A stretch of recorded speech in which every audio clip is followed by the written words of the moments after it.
when you tally up all the numbers for 2026, something crazy emerges when you look at Wall Street. Seemingly out of nowhere, the smartest pools of money are suddenly rearranging, redistributing, securing assets at an astronomical pace. Goldman Sachs just announced that they surpassed $1 trillion for mergers and acquisitions. I'm going to tell you what it means. I'm going to tell you why it's oh so important. I'm going to tell you how you can take advantage. But first, I have to give you a little bit of context. So large banks, one of the ways that they make money is through advising mergers and acquisitions. Right now, for the year, for all mergers and acquisitions, we're matching our best year at $1.7 trillion overall. This was reported by Bloomberg. But here's what's really interesting. Goldman Sachs, they just surpassed $1 trillion last time in 2021 when we were at this 1.7 overall number. They didn't get to $1 trillion until July. This year, they hit it in June. And so what I did was I looked at a couple of the mergers and acquisitions that have actually happened, and I noticed a pattern. Well, first of all, the first thing I want to ask is, why is all these companies reorganizing? Like, why are they rushing to do it? So I sat back and I thought about it, and the answer hit me. Total coincidence. We just recorded an episode for the podcast about how this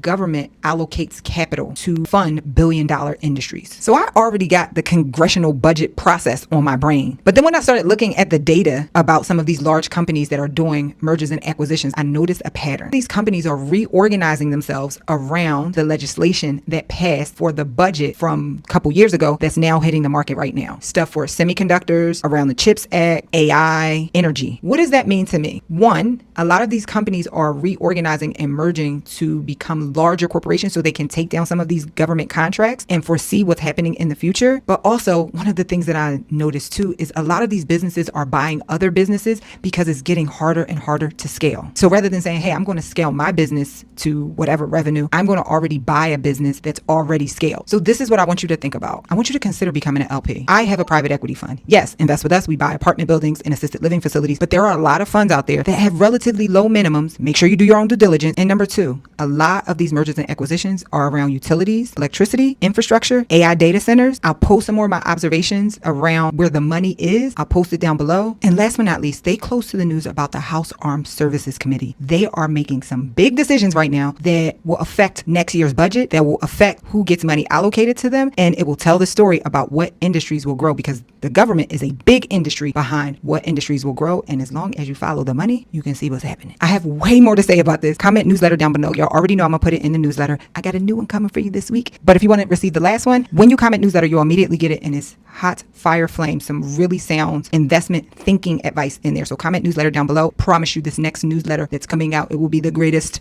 I promise you, I'm going to give you all type of game around this and some other things. So comment newsletter down below, and I'm going to see you on the other side.